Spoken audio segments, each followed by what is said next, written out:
inspiration ou toute révélation qui n'atterrit pas dans la doctrine, cette inspiration. Pas celui qui prêche. Parce que celui qui prêche peut se tromper.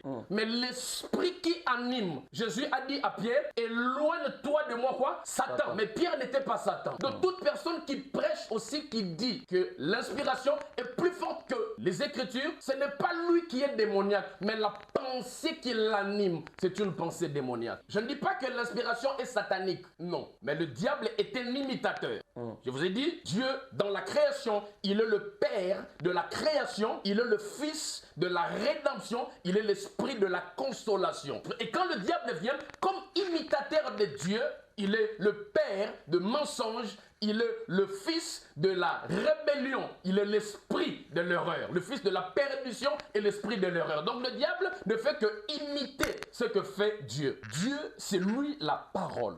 Il a inspiré aux hommes sa propre parole. Et ces humains ont pris cette parole, ils l'ont couchée dans un livre. Pourquoi Dieu n'a pas laissé cette parole au niveau de l'inspiration? Pourquoi Dieu l'a matérialisée? César Bassaï, Dieu a mis sa pensée, il a inspiré aux hommes et il a pris sa pensée, il l'a transmise dans les Écritures. C'est pour nous épargner à la subjectivité.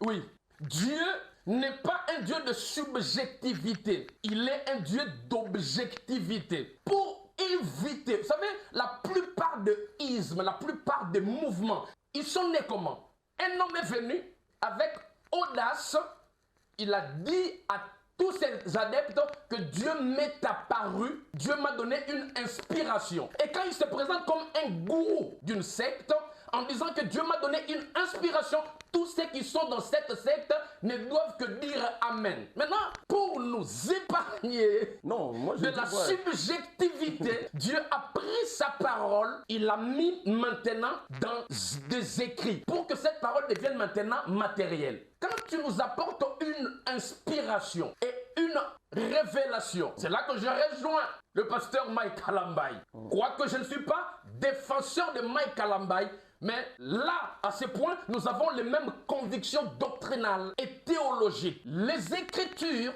ne sont pas plus fortes que l'inspiration. L'inspiration n'est pas plus forte que les Écritures, mais ça travaille dans la synergie et dans la complémentarité.